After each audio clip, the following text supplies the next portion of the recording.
Welcome, Agency. I'm your host, Agent MBEYARTS, and we're here for episode 10 of Off Topic. This is going to be the final episode of this season before I take like a mini break and try to reorganize some information and content. But so far along this ride, I appreciate y'all for hanging out, checking out the videos, and for whatever any information that you've been able to get out of it. I'm glad you were able to get that out of it, and I hope to be inspirational and just kind of share, majority of just my story, my experience as an artist, and use that as just a platform for other people to come on and use, talk about their stories and kind of share that inspiration and motivation throughout the arts community, more specifically those that I can reach. I'll make a quick shout out. These shirts right here. These MBEYARTS logo shirts can be found down in the link of all my videos. Spreadshirt, MBEYARTS Market, Spreadshirt website. You can get these in a multitude of colors.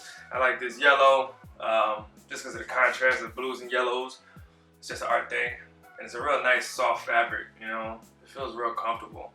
And so that's a place where you can go and kind of check out some merchandise and get some items and some other things I got on there. So you can always go peep that.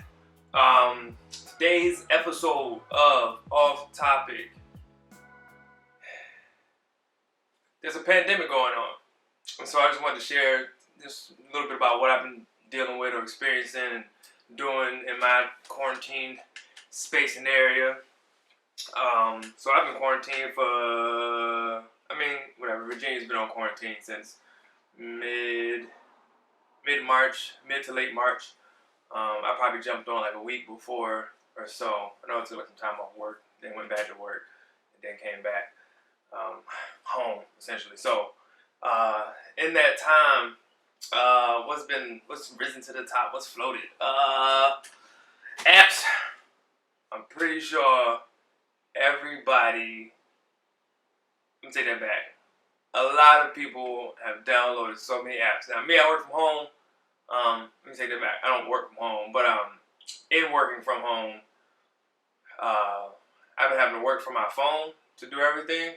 So my phone has really become my computer more than anything. So I just been, luckily I got a new phone recently, so I was able to download all these apps that I've been needing. But because I've been so involved with my community prior to all this pandemic and things that I got involved with, I'm a part of a couple of different groups and committees where we still wanted to, follow through with whatever we put in place. So apps, I download all kinds of apps. I got the Zoom app, I got some other kind of meeting app, and another meeting app, and then I got, the one just for the homies. And so that's like 4 just to look and see people and have conversations in that way. When all in all, I feel like at least on a personal note, everybody got Instagram. Instagram got a direct message video app. But granted, if you try to do a big group, you can do groups on Instagram. If you start a group on Instagram, this is something that most people probably know. Whatever, if you start a group on Instagram, you have Instagram chats or whatever. But it is what it is. So I got Duo with some of the homies, got IG with homies, whatever. So I've done some multitudes of that. Been on the phone talking to family and friends. My biggest concern when this pandemic started was not about my artwork. This became the least important, not the least, take it back. This just wasn't in the forefront of my everyday experience in my life. For one, because everybody was trying to figure out what the heck was going on. So my major concern was my health and safety, as well as the health and safety of my family, in which my family lives, another, a couple hundred miles away up in Richmond. And so, being that I didn't have, that immediate access to them, it was just a matter of calling and making sure everybody was being safe and, taking from what I was experiencing and maybe seeing things maybe a little bit advanced compared to where they might have been operating. So I think they were still kind of shifting between working and stuff like that. So I was probably one that was just like, hey man, stop going out. Nah, don't come down here, check on me. Nah. So that was a major thing, with family. That was my major concern. So art became the last concern. As everybody was society, your social media, communities, and whatever perspective that yours kind of lends itself to, a lot of mine was speaking towards, and seeing that this quarantine was going to happen. A lot of people was talking about, hey man, this is the perfect time to go figure out and become your best self. You could be home chilling, da da da da da da. And I was home chilling for a while before people really started saying that, and that wasn't my experience. I wasn't sitting at home thinking, oh, I just need to get on this canvas, I need to get in this paper. That was like one of the last things on my mind. I was like, I'm not pressed about creating, but that is my creative process as well. Like, I don't create just to be creating or just to be making stuff all the time. I still create when I'm inspired to create, so that what I'm creating has the proper energy going into it. And there's a point when you can, in your art career or your practice, you can, or you can always do this, but it's always good to practice, right? So, if it's a matter of just getting in your sketchbook and doing some studies and whatever else, but you kind of have to develop whatever your way of getting into that is. So, for me at this time, I was like, I don't need to be in my sketchbook drawing every day. I don't need to be this, because there was just too much going on. My head wasn't free enough to just be, it wasn't. I didn't see the drawing or painting was going to create an escape for me. My way of, well, not an escape, but trying to create a sense of normalcy.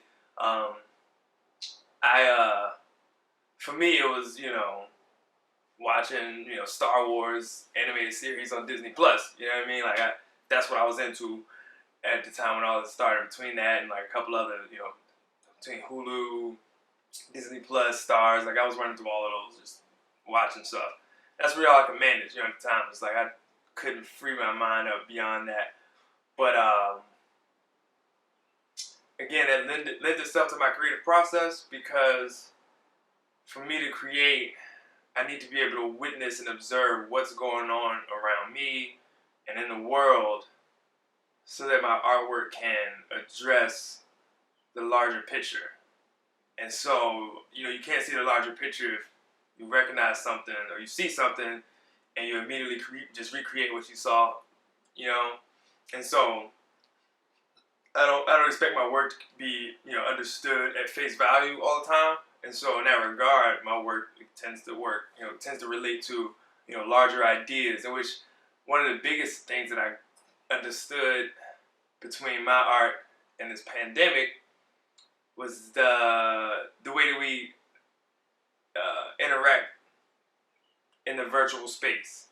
That's what my work has generally always been about. Once I got into my style and trying to understand and communicate some ideas, it's really been about how we interact with each other and how we interact with ourselves in the virtual space. And I say that to say that, like, we are who we are in the physical realm. This is the moment I'm about to get deep on stuff. So yeah, we are who we are in our physical realities. And then in the social media platforms, we imbue that with some part of ourselves. And as much as we can say that's who we are, that's who I am, that life can take on a life of its own without your help anymore. As much as once you put something out there, like, it can take on, because people can manipulate, download, redo, meme your images. They can do whatever and take on a whole other life that you don't have to attach yourself to. You might have been the seed that planted it, but it's just like me being the child of my parents. As much as I was created through their, by them, or I was birthed through that process, I am. This is crazy. I'm going to say. I am solely, some version of. That's how I even see myself, like in comparison to my father. Like, I feel like my father is my inspiration. Is one of my inspirations as far as getting into art. He really introduced me and my family to, this is how I go down the rabbit hole. So he introduced me and my siblings mostly to art, skills, talents, and things like that. He was always drawing he was always drawing comics. Like, he was really into comics growing up, and so that's how I got introduced to just being, to using a pencil and drawing and being interested in all that. And so, being that I've taken a path that he could have possibly taken, with all the different avenues and things that he was talented in and gifted in. He's a musician. and all other kinds of trades, I took this one version of his life and expounded upon it. And so in that same regard, my life on the internet can take on its own life. And so when I say that we have this intersection between interacting with who we are on the internet versus who we are in real life, like we're interacting with ourselves in social media and on the internet, on the virtual space, it's the idea that, you know, you record yourself and then you watch yourself and determine if that's interesting enough to share. And so, you know, or, you know, you just capture yourself and you share that, but it's that part where you're taking in yourself as if you're your own audience, right? And so, right, that was a rabbit hole of my artwork. And so, again, my artwork in that regard speaks to the larger picture of, I would say, how we interact in the virtual space. Cool, let's cut that. Bam. What else? So the pandemic, right?